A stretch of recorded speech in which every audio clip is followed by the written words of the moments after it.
So the trachea then splits into two, so it splits into a right and a left primary bronchus. So bronchi is plural and bronchus is singular. So I'll just remove one of the lungs so we can take a look at the bronchi. So the place where the bronchus enters the lung is known as the hilum, and at the hilum there's a couple of other structures which enter the lung. So I've just brought the cardiovascular system in, and I'm going to rotate the model around posteriorly, and you can see the other structures that enter the lung. So you've got the pulmonary veins and the pulmonary arteries which enter the lung at the hilum.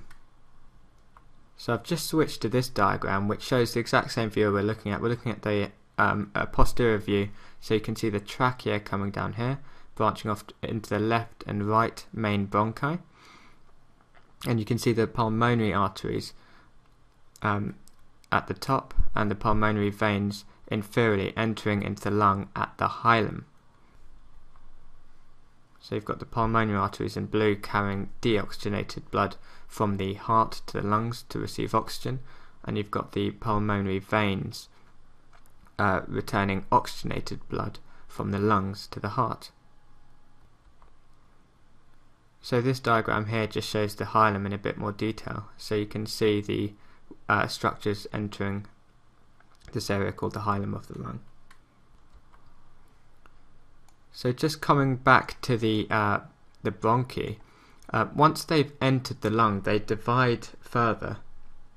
So they divide into lobar bronchi, which are also known as secondary bronchi, and then the lobar bronchi divide further into segmental bronchi. So you've got the trachea dividing into the primary bronchus, so you've got a right and left primary bronchus or main bronchus. Then the primary bronchi divide into lobar bronchi, which are known as secondary bronchi, and the secondary bronchi divide into tertiary bronchi, which are segmental bronchi. So the bronchi just keep dividing, and they end up in bronchioles, which are smaller and lack cartilage. And then these bronchioles eventually form alveolar ducts, which lead to alveolar sacs, and form alveoli, which are responsible for gaseous exchange, and they have a huge surface area for diffusion, have a rich blood supply, and are very thin. But we'll talk about that in another tutorial. So for now, just remember that the trachea divides into the right and left main bronchi, which divide into secondary bronchi, which divide into tertiary bronchi. So the secondary bronchi are called lobar bronchi because they supply the lobes of the lung with air. So the right lung, which is this lung here, has three lobes. You've got a superior lobe, a middle lobe, and an inferior lobe. And these lobes are separated by fissures. So on the right lung you've got a fissure which separates the superior and middle lobes, and this is called the horizontal fissure. And you've also got an oblique fissure because it runs obliquely, and this separates the middle from the inferior lobes, and also the superior and inferior lobe at the back. On the other side, the right lung only has one fissure, so it's only got an oblique fissure which separates a superior and inferior lobe. So now that we know how many lobes there are on each lung, we know how many lobar bronchi there must be. So there's only 3 right lobar bronchi, and there are only 2 left lobar bronchi, because there's 3 lobes on the right and 2 lobes on the left.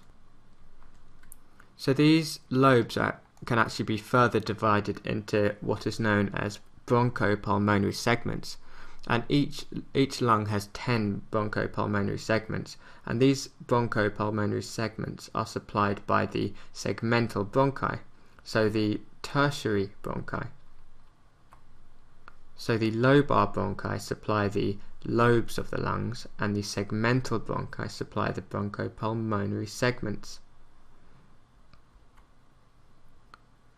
So you can see in this diagram the 3 lobar bronchi on the right and the two lobar bronchi on the left. So you can see them in different colours. You've got the superior in green, yellow, you've got the middle lobar bronchus, and in blue you've got the inferior lobar bronchus, and you've got the superior and inferior lobar bronchus in green and blue on the left side.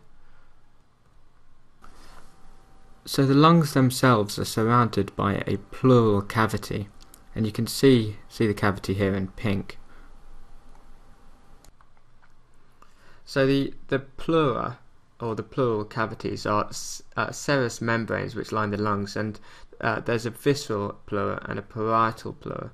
So the visceral pleura lies very closely to the lung and adheres closely to the lung tissue, and the parietal pleura lines the thorax. And both these pleural layers are continuous at the hilum.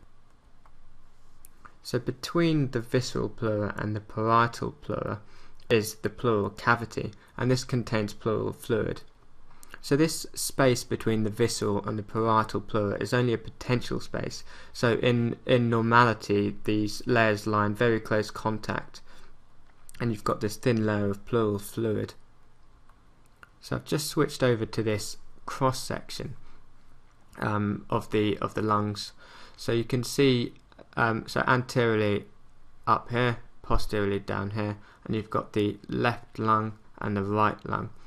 And we'll just take a look at so you can see the pleura in this diagram. So you can see at the hilum, these two layers are continuous.